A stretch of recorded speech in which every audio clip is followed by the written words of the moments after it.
Mesdames et messieurs, en vos rangs, grades et qualités, je voudrais d'entrée adresser mes remerciements à ma collègue et sœur, Madame le ministre Anne Désiré Oloto, pour l'agréable opportunité qu'elle m'offre à travers ce cadre appelé les rendez-vous de la famille, de parler de l'école obligatoire aux familles de Côte d'Ivoire. C'est pour moi une occasion privilégiée de vous présenter cette initiative qui, je n'en doute pas un seul instant, est le premier pas vers l'émergence de notre pays à l'horizon 2020. Honorables invités, je me félicite de votre présence massive à cette rencontre. C'est la preuve que l'initiative présidentielle instaurant l'école obligatoire suscite un vif intérêt de la part de nos compatriotes. Mon intervention s'articulera autour des 4 points suivants. 1. Le droit à l'éducation comme droit inaliénable de l'enfant. 2. L'école obligatoire comme la mise en œuvre de la politique éducative du vivre ensemble. 3. L'état des lieux de l'école ivoirienne avant 2011. Et enfin 4. L'école obligatoire et son intérêt pour les familles vivant en Côte d'Ivoire. 1. Le droit à l'éducation. Le droit à l'éducation est un droit inaliénable pour les enfants. Ce droit fondamental, reconnu comme un indicateur de la modernité des États, est clairement notifié dans les différents textes réglementaires, tant au niveau national qu'au niveau international. Ainsi, dans la Déclaration universelle des droits de l'homme, l'article 26, en son alinéa 1, dispose que toute personne a droit à l'éducation. L'éducation doit être gratuite, au moins en ce qui concerne l'enseignement élémentaire et fondamental. L'enseignement élémentaire est obligatoire. 2. L'école obligatoire comme la mise en œuvre de la politique éducative du vivre ensemble. Pour le président de la République, cette politique passe par la prise en compte de quelques principes de base consistant à assurer l'équité et l'égalité des chances dans l'espace de l'école républicaine. Garantir l'école obligatoire pour tous les enfants.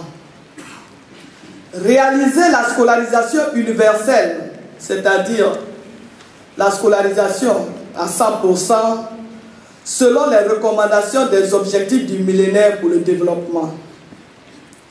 Faire de l'école un espace d'éducation à la citoyenneté et à la démocratie. 3. L'état des lieux de l'école ivoirienne avant 2011. À partir de 2000, notre école a connu une traversée du désert sans précédent.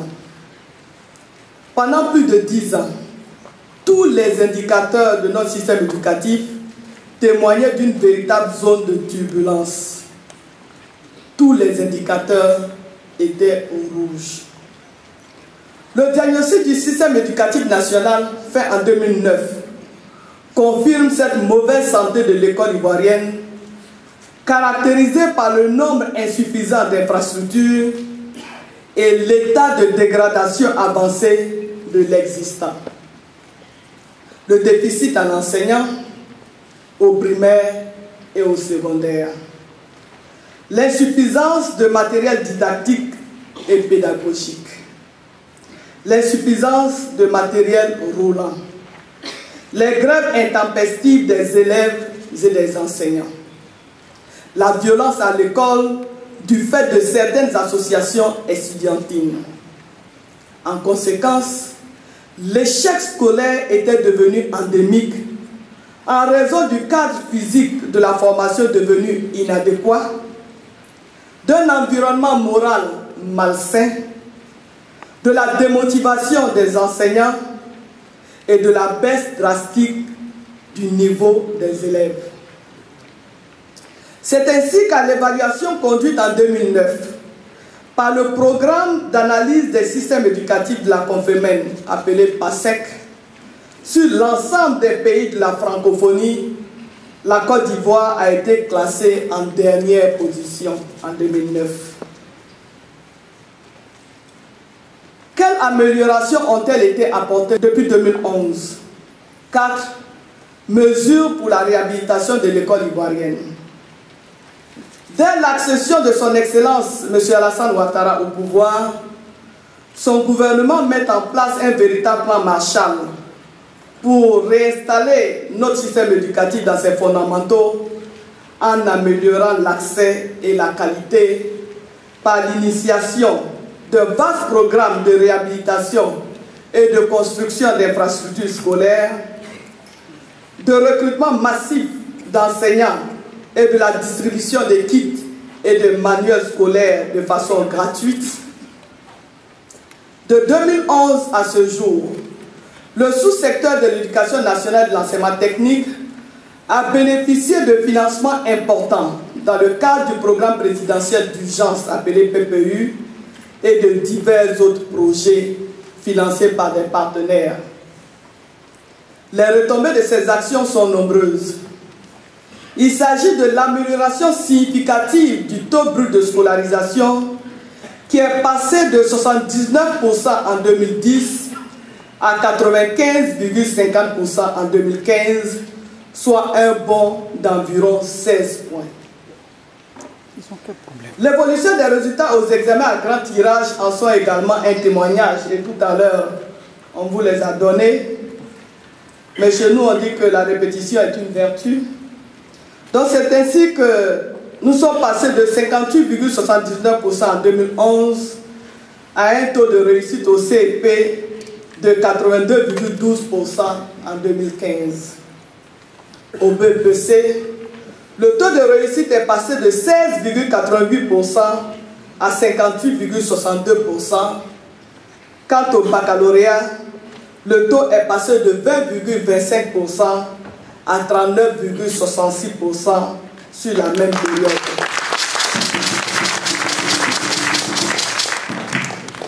Madame et Monsieur le ministre, Mesdames et Messieurs, honorables invités, en plus de ces réalisations visibles, plusieurs réformes ont été entreprises pour améliorer la qualité de nos enseignements. Oui, nous mettons l'accent sur l'accès, mais nous mettons aussi l'accent sur la qualité. L'on peut citer entre autres le retour du port de l'uniforme et l'interdiction des activités syndicales et politiques dans les lycées de collège pour les élèves afin qu'ils se consacrent mieux à leurs études dans un environnement apaisé. La suppression de fait du concours d'entrée en 6e, car dorénavant, tous les candidats ayant obtenu 85 points, c'est-à-dire 10 de moyenne, sont admis en classe de 6e.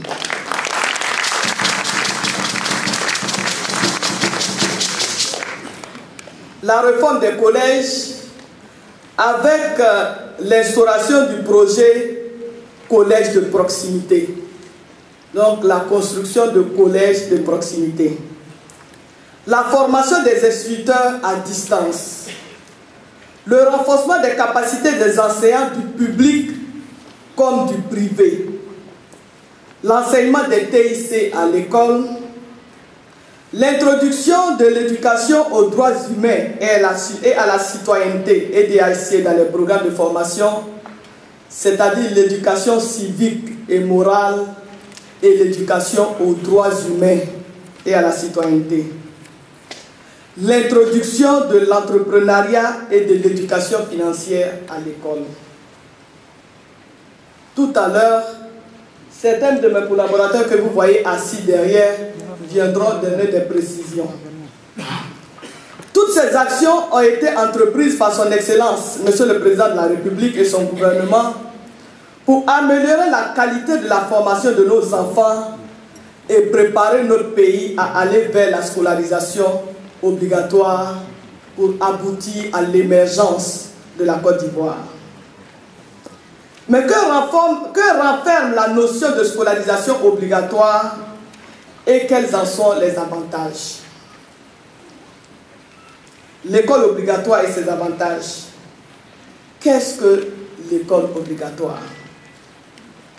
Le caractère obligatoire du service public de l'enseignement se traduit par l'obligation de l'État et des parents de garantir l'accès et le maintien à l'école de tous les enfants âgés de 6 à 16 ans. Tous les enfants, filles comme garçons, âgés de 6 à 16 ans. L'école obligatoire apparaît donc comme la garantie véritable du droit à l'éducation de chaque citoyen. La scolarisation obligatoire, qui couvre 10 années de la vie et de la formation des enfants, correspond aux enseignements de l'école primaire et du premier cycle du secondaire général et professionnel. Quel but vise la scolarisation obligatoire? La scolarisation obligatoire vise l'acquisition d'un socle commun de connaissances, de compétences et de culture.